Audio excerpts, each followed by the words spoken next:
और शुरुआत करते हैं अहम खबर के साथ। किश्तवाड़ और त्राल के रेसीपोरा इलाके में एसआईयू की छापेमार कार्रवाई हुई है।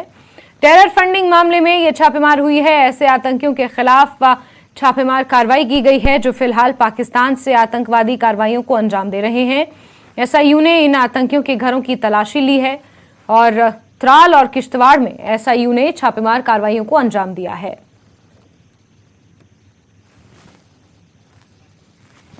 आगे बढ़ते हैं। G20 सम्मेलन को लेकर सतर्कता बरती जा रही है। पुलवामा में सुरक्षा के कड़े इंतजाम किए गए हैं। यहां पुलिस और सुरक्षा बलों द्वारा विशेष चौकियां स्थापित की गई हैं।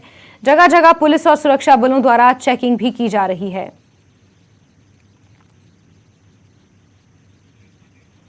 गुजरात के ठग किरण पटेल के मामले में बड़ा अपडेट सामने आया है। किरण पटेल के 2 सहयोगी अब अभियोजन पक्ष के गवाह बन गए हैं। इन गवाहों का नाम अमित हितेश पांड्या और जय शिवाजी सीतापारा है। इन दोनों को जम्मू कश्मीर पुलिस ने पटेल के खिलाफ गवाह बनाया है। अमित पांड्या गुजरात के मुख्यमंत्री कार्यालय में एक पूर्व अतिरिक्त जनसंपर्क अधिकारी हितेश पांड्या के बेटे। टेरर फंडिंग को लेकर एनआईए ने भी बड़ी कार्रवाई को अंजाम दिया है और 100 से ज्यादा जगहों पर छापे मारे हैं। इसमें दिल्ली, एनसीआर, पंजाब, मध्य प्रदेश शामिल हैं। सूत्रों के हवाले से एक खबर है कि खालिस्तानी आतंकी और टेरर फंडिंग से जुड़े मामलों के तहत ये छापेमार कार्रवाई एनआईए ने की है।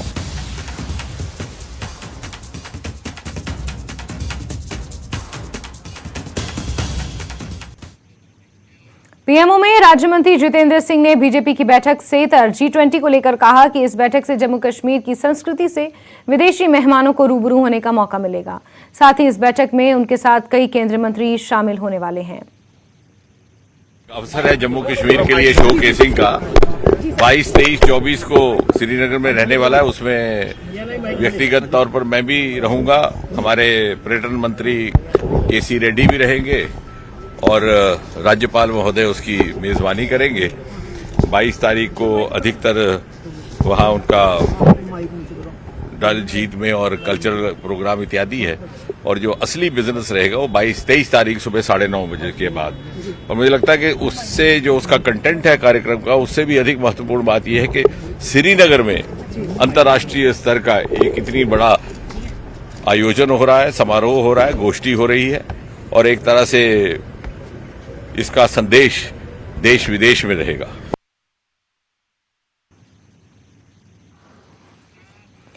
श्रीनगर में G20 सम्मेलन को लेकर सुरक्षा और सतर्कता के कड़े प्रबंध किए जा रहे हैं। सुरक्षा बलों की पैनी नजर के साथ शहर के आम इलाकों पर सीसीटीवी और ड्रोन के जरिए नजर रखी जा रही है। सुरक्षा बल नाका लगाकर चेकिंग अभियान भी चला रहे हैं। आपको ये बता दें कि 22 से 24 मई को श्रीनगर में G20 सम्मेलन का आयोजन किया गया है।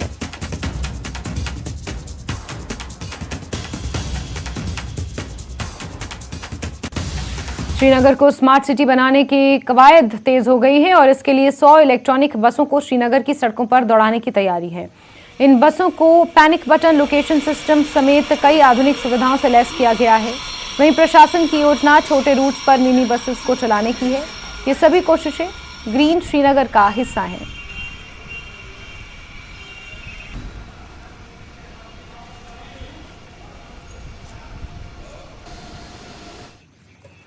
भद्रवाह में स्थानीय अर्थव्यवस्था कोविड महामारी के बाद से लगातार मंदी का सामना कर रही थी। अब स्थानीय लोगों को बड़ी राहत मिली है। पर्यटक यहां बड़ी संख्या में बर्फ से ढके मैदानों और चोटियों की खूबसूरती का लुत्फ उठा रहे हैं। मई के मध्य में जब मैदानी इलाकों में गर्मी की तेज लहर होती है तो पर्यटक बर्फ की सफेद चादर पर खेलते नजर आते हैं।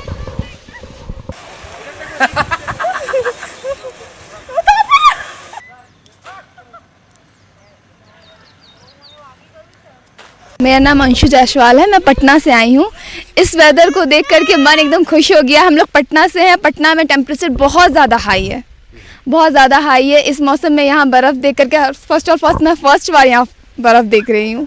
बहुत ही ज़्यादा अच्छा लग रहा है यहाँ पे। बहुत ही हम लोग पूरे फैमिली बहुत ज़्यादा एंजॉय कर रहे हैं। बहुत ही अच्छा लग रहा है। पूरे फैमिली के साथ आए हैं हम लोग और बहुत ज़्यादा मस्ती एंजॉय कर रहे हैं। बर्फ़ है, अच्छा लग रहा है काफ़ी। हमें पूरी उम्मीद है कि ये साल भद्रवाह का साल है। टूरिज़्म बड़े अच्छे लेवल पे शुरू हुआ था। कॉन्टिन्यूस टूरिस्ट चल रहे हैं। रिव्यूज़ लोगों के अच्छे आ रहे हैं। लोग भद्रवाह को देख के खुश भी हैं और उनको एक अल्टरनेटिव जो रूटीन में जो जाते थे वो हिल स्टेशंस पे मिला है।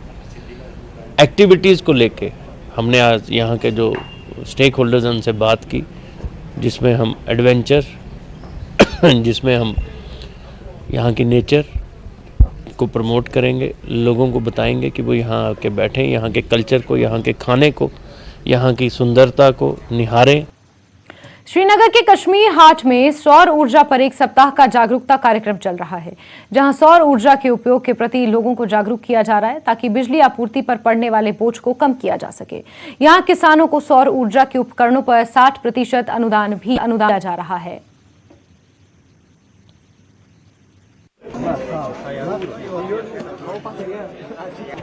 आज की डेट में the future belongs to the renewable energy to mitigate climatic जो चेंजेस हैं और जो हमारे अपने डिस्कॉम्स का मतलब इलेक्ट्रिसिटी का बर्डन है, उन सब चीज़ों को मिटिगेट करने के लिए the thrust is on renewable energy, in particular solar. तो इसी सिलसिले में जेकेडा साइंस एंड जो हम under the ambit of science and technology department, तो हमने एक मेगा सोलर इवेंट यहाँ कश्मीर में ऑर्गेनाइज किया है for awareness amongst the masses. Kashmiri लोग जो भी हैं उनकी अवेयरनेस के लिए, जो हमारे कंज्यूमर्स हैं उनकी अवेयरनेस के लिए अक्रॉस द स्टेट यूटी लगाए हैं जम्मू कश्मीर में। तो अभी जो solar energy corporation of India is in the process of finalising vendors and rates for the UT of J&K and the rest of the country. तो आने वाले दिनों में that again entails a huge subsidy of 80%, उसमें भी काफ़ी बड़ी subsidy है। तो हमारे जो फार्मर लोग हैं जिनके पास अभी डीजल बेस्ड पंप्स है, तो उनसे भी रिक्वेस्ट करेंगे कि let them go for this solar water pumping systems. जो हमारे लोकल मासेस हैं उनको समझाने के लिए कि इसके बेनिफिट्स क्या है। तो एज ऑन डेट ये इसलिए है कि हमारी जो भी बिलिंग आती है, आजकल टैरिफ ज़्यादा हाई होता जा रहा है, वो मिनिमाइज करने के लिए हमें रूफटॉप ऑप्ट करना ज़रूरी है। तो जो हमें फैसिलिटेट करेगा, जो हमें प्रोवाइड करेगा जो हमारी नीड्स है इलेक्ट्रिसिटी की, एज अ कंज्यूमर हमें ये ऑप्ट करना चाहिए हर एक को, क्योंकि ये हमारे लिए आने वाले दिनों के लिए भी बहुत अच्छी बात। और खबरों का सिलसिला जारी है, लेकिन वक्त एक छोटे से ब्रेक का।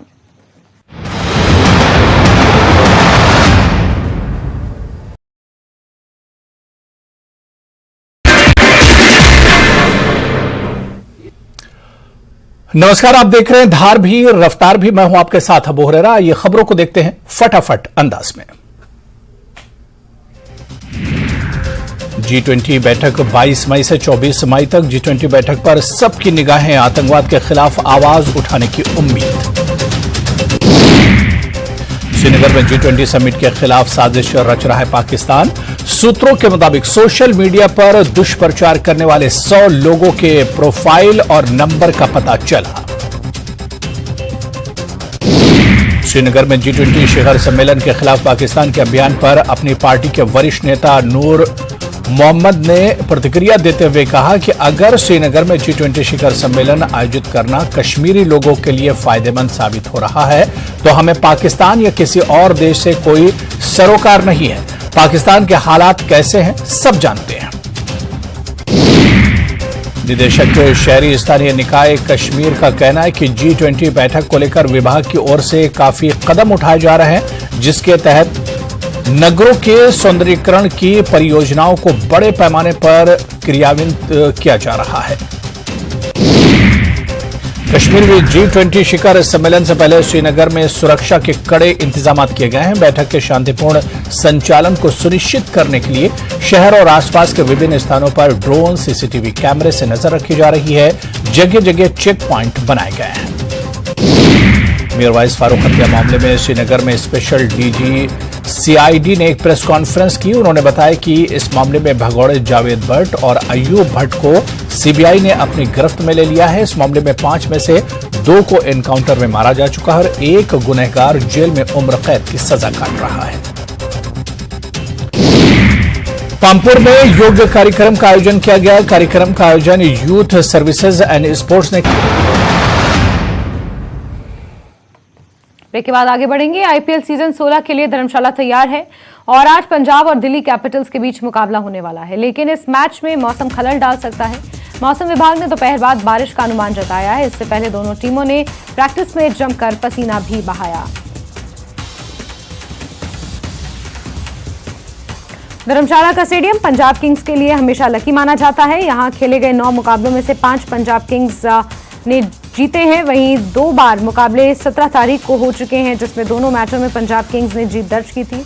अब ये संयोग है कि आज भी तारीख 17 है और पंजाब किंग्स पिछले रिकॉर्ड के चलते पूरे उत्साह में है।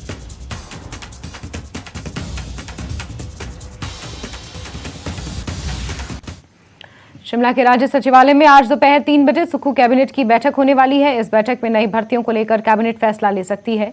साथ ही सीएम सुक्खू की ओर से की गई घोषणाओं पर कैबिनेट की मोहर भी लग सकती है।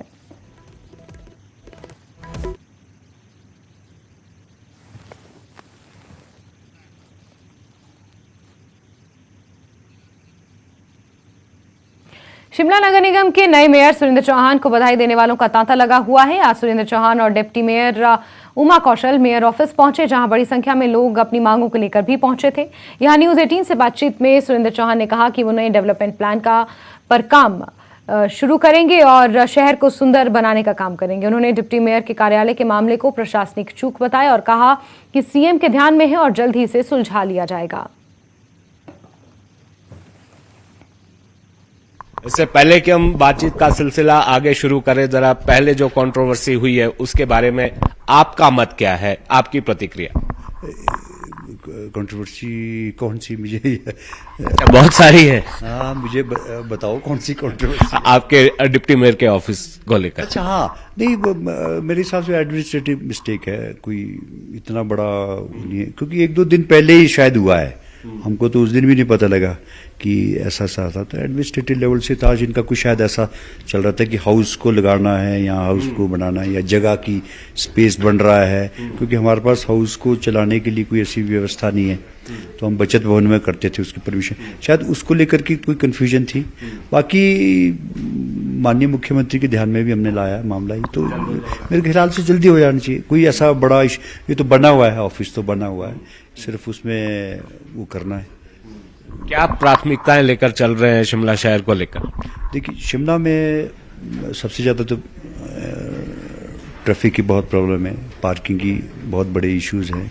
कुछ पार्किंग स्लॉट्स जो थे वो पिछले कार्यकाल में पूरे नहीं, उसको स्पीड अप करूंगा। मैंने उसमें जल्द एक बैठक भी बुलाई है और अगले कुछ दिनों में मैं सारे HODs जो हमारे डिपार्टमेंटली हैं, चाहे वो हेल्थ का है या EP ब्रांच है या B&R है और पानी का डिपार्टमेंट्स है, सभी से मैं बैठक करने जा रहा हूँ और जो इश्यूज है उनको सबको हम चर्चा करेंगे उस पर, और जो भी शिमला के सारे इश्यूज हैं उनको हम सॉर्ट आउट करेंगे। मेन जो फोकस्ड है, जो ऑलरेडी जो स्लॉट्स चल रहे हैं, हमें जिस पे काम रुका पड़ा है, क्योंकि सबसे पहले NGT का एक इश्यू था यहाँ पे, जो पार्किंग को लेकर वो स्लॉट्स नहीं बन रहे थे, 2-2.5 मंजिल या उसका चला हुआ था। वो गवर्नमेंट का, माननीय मुख्यमंत्री का मैं बहुत बहुत धन्यवाद करता हूँ। जो हमारा एक केस था वो सुप्रीम कोर्ट तक सरकार उसमें लड़ी है और उसमें मुझे जल्द लगता है कि हम जो डेवलपमेंट प्लान शहर के लिए ला रहे हैं तो उसमें हम ये चीज़ें सारी करेंगे और जल्द से जल्द उसको स्पीड अप करने की कोशिश करेंगे। और क्योंकि ट्रैफिक बहुत बड़ा है और पार्किंग की बहुत बड़ी समस्या है शिमला में, जो जल्द। एक बात, आखिरी सवाल, एक बात लगातार यहाँ पर उठ रही है, जो हमारी ऐतिहासिक धरोहर है, जैसे टाउन हॉल ही है और निगम की संपत्तियां हैं, उनका भाजपा शासन के समय निजीकरण हुआ। क्या आप इसको लेकर कोई कदम उठाएंगे? हमारा बुक कैफे की हम बात कर लें, इसी टाउन हॉल की बात करें, ये तो कमर्शलाइज पर्पस के लिए इसको इस्तेमाल किया जा रहा है, क्या इसको बचाया जाएगा? इसके बारे में आप कोई कदम उठाएंगे? पहले जो MOU हो चुके हैं या कोई करार हो चुका है? देखिए, मैं देखूंगा इस पे भी जो करार हुए हैं, किस तरह का करार हुआ है। मेन मकसद है इसको कि अभी तक लगभग साल हो गए, शायद वो चला नहीं है अभी। अगर फाइनेंशियली उसमें कुछ ऐसा लगा कि ये नगर निगम को उसमें घाटा हो रहा है तो निश्चित तौर पे मैं ये कहूँगा कि इसमें मुझे कदम उठाने पड़ेंगे। और दूसरा है कि नगर निगम की आय को बढ़ाने का भी, क्योंकि हमारी जो सभी से भली भांति परिचित है कि नगर निगम की आय वैसी नहीं है, उस पर भी मुझे काफ़ी कदम लेने पड़ेंगे हमें, वो उसको लेकर के भी करूँगा। दूसरा, एक शिमला टाउन एक कंक्रीट का जंगल बन गया है और स्टील के स्ट्रक्चर बड़े बड़े कर दिए। मेरा इन्वायरमेंट से रिलेटेड मेरा बड़ा मैं थोड़ा सा उसको बड़ी गंभीरता से विचार कर रहा हूं। तो नगर निगम शिमला के नए मेयर ने अपनी प्राथमिकता यहाँ पर गिनवाई है और ये कहा है कि शिमला शहर के लिए जो है शिमला शहर के विकास के लिए एक नई योजना लेकर आएंगे और जो स्मार्ट सिटी के तहत जो काम हुआ है उसके तहत जितने भी काम हुए हैं उसका जो है बारीकी से अध्ययन किया जाएगा। उसके बाद फैसला लिया जाएगा कि क्या इसमें जांच होनी है या कुछ और इसमें किया जा सकेगा। शिमला से कैमरा सहयोगी दीपक राणा के साथ रणबीर सिंह, न्यूज़ 18 हिमाचल। मुख्यमंत्री सुखविंदर सिंह सुक्खू ने मशोबरा में आयोजित 2 दिवसीय सीपुर मेले के समापन समारोह की अध्यक्षता की। इस मौके पर सीएम ने ग्रामीण अर्थव्यवस्था को मजबूत करने के लिए जल्द ही एक नई योजना शुरू करने का ऐलान किया। सीएम ने कहा कि कांग्रेस पार्टी ने विधानसभा चुनावों में दुग्ध उत्पादकों से 10 लीटर गाय का दूध 80 रुपए प्रति लीटर और भैंस का दूध 100 रुपए प्रति लीटर प्रतिदिन खरीदने का वादा किया था और सरकार इस योजना को धरातल पर उतारने की दिशा में ठोस कदम उठा रही है।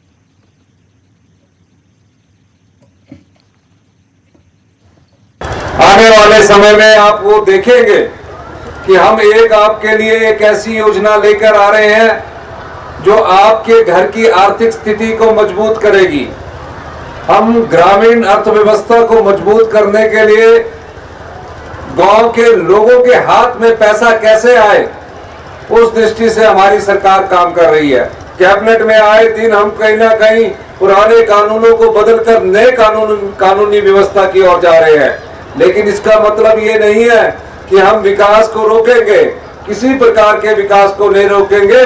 अपने आय के साधन बढ़ाने के लिए हम अपने प्रयोग को और अपने आय को कैसे बढ़ाना है उस दृष्टि से हमारी सरकार कार्य कर रही है।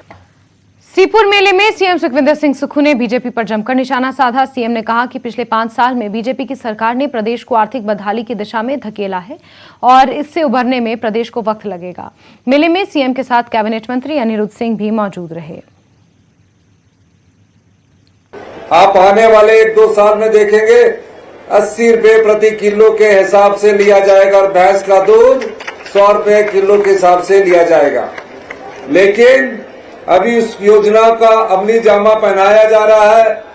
कहां से दूध इकट्ठा करना है, कहां उसको बनाना है, पहले उस इंफ्रास्ट्रक्चर को हम विकसित कर रहे हैं, उसके बाद इस योजना को लागू करेंगे। मैं एक और बात आपको कहना चाहता हूं। अभी हमारी सरकार को 5 महीने हुए हैं। जिस प्रकार पिछली भारतीय जनता पार्टी की सरकार ने इस प्रदेश को जो आर्थिक बदहाली की दिशा में धकेला है उससे उभरने में हमें अभी समय लगेगा। आपको मैं ये बताना चाहता हूं कि आप पर जितने भी मेरी आवाज सुन रहे हैं उन प्रत्येक व्यक्ति पर, परिवार के प्रत्येक व्यक्ति पर 92,840 रुपए का कर्जा चढ़ा हुआ है।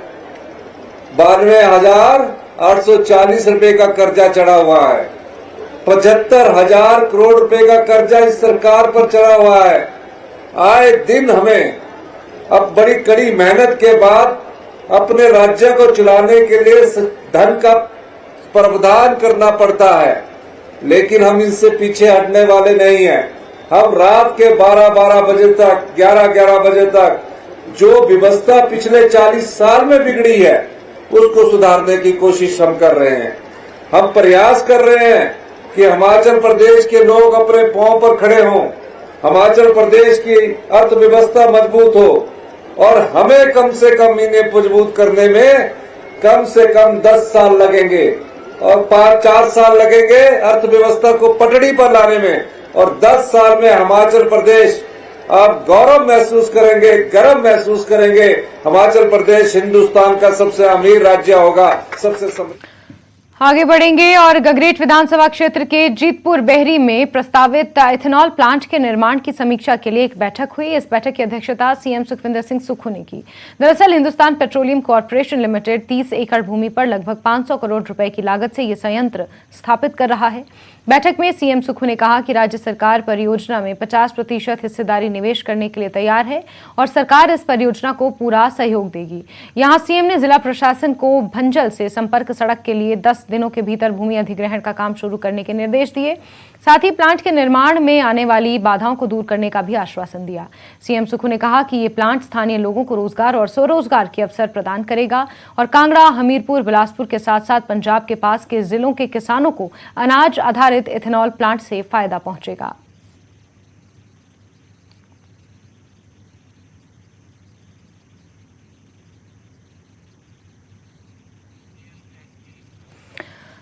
उप मुख्यमंत्री मुकेश अग्निहोत्री ने माता श्री चिंतपूर्णी मंदिर ट्रस्ट की ओर से मुख्यमंत्री राहत कोष के लिए 1 करोड़ रुपए का चेक दिया। शिमला में ये चेक उप मुख्यमंत्री ने सीएम सुखविंदर सिंह सुक्खू को भेंट किया, जिस पर सीएम ने इस पुनीत कार्य के लिए माता श्री चिंतपूर्णी मंदिर ट्रस्ट का आभार व्यक्त किया।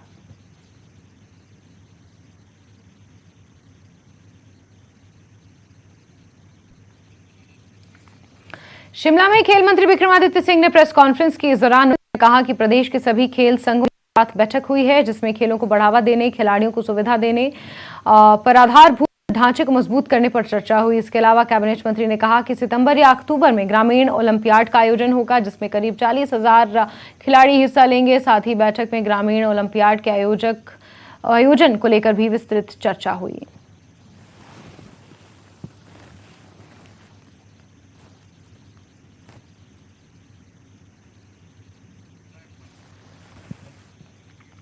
दुनिया के सबसे दुर्गम सड़क मार्गों में से एक Manali Leh national highway number 3 जंजीर युक्त 4 व्हीलर ड्राइव लोकल वाहनों के लिए खुल गया है। हालांकि सीमा सड़क संगठन ने 25 मार्च को ही इस सड़क मार्ग से बर्फ हटाने का कार्य पूरा कर लिया था, लेकिन लगातार खराब मौसम, हिमस्खलन, बर्फबारी की वजह से वाहनों की आवाजाही को शुरू करने में 2 महीने का समय लग गया।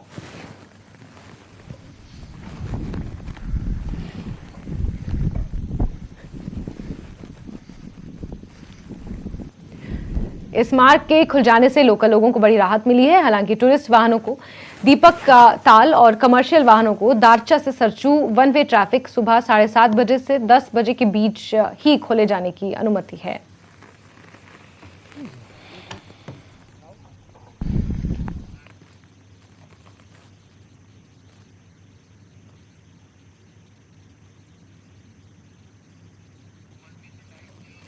मंडी में प्रताप चंद नाम के शख्स ने अपने ही ससुर पर पिटाई का आरोप लगाया है। प्रताप चंद ने कहा कि उसके ससुर ने नशे में इस घटना को अंजाम दिया। प्रताप ने इस मामले की शिकायत पुलिस से की है और ससुर पर कड़ी कार्रवाई करने की मांग की है।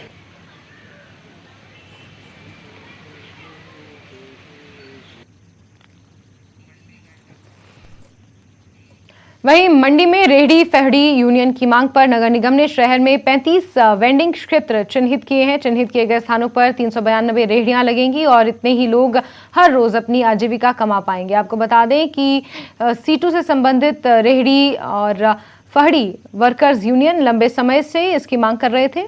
दरअसल मंडी में नगर निगम बनने के बाद नए क्षेत्र निगम में शामिल किए गए हैं और कुछ नए रेहड़ी वाले भी शहर में आए थे, जिन्हें अभी तक स्थान और लाइसेंस जारी नहीं किए गए हैं, जिसके लिए यूनियन ने पिछले दिनों निगम कार्यालय का घेराव किया था। उसके बाद 8 मई को टाउन वेंडिंग कमेटी की बैठक में 15 दिनों में सर्वेक्षण और वेंडिंग क्षेत्रों तथा लाइसेंस जारी करने का फैसला हुआ, जिसके अनुपालन में सर्वेक्षण के आधार पर ये स्थान नोटिफाई हुए हैं। रेहड़ी फड़ी यूनियन के प्रधान सुरेंद्र कुमार, सचिव प्रवीण कुमार, दीपक कुमार, मनीराम, नीरज कुमार ने इस यूनियन की जीत बताया है और कहा कि अब इस अधिसूचना के बाद कोई रेहड़ी धारकों को तंग नहीं कर पाएगा। मैंने उसमें मांग रखी थी कि जितने भी हमारे वेंडिंग जोन है उसकी हमें वेंडिंग जोन और नो वेंडिंग जोनों की नोटिफिकेशन मिलनी चाहिए। तो पिछले कल हमें वो प्राप्त हुई है और उसमें हमें 35 वेंडिंग जोनों को नगर निगम ने चिन्हित किया है, लेकिन उसमें जो 392 जो वेंडर है उसका ये पता नहीं है कि कौन सा वेंडर किस वेंडिंग जोन में है। तो हमारी एक नगर निगम से मांग है कि जो 392 जो वेंडर है हमारा, वो उसका कौन सा स्थान है, उसकी पहचान के लिए उसको आई कार्ड भी मिलना चाहिए और उसे लाइसेंस भी मिलना चाहिए, ताकि उसके स्थान का पता लग सके और उसका वेंडिंग जोन का भी पता लग सके। और इसी के साथ बुलेटिन में फिलहाल के लिए बस इतना ही, लेकिन न्यूज़ 18 JKLH पर खबरों का सिलसिला लगातार जारी। आप बने रहिए हमारे साथ।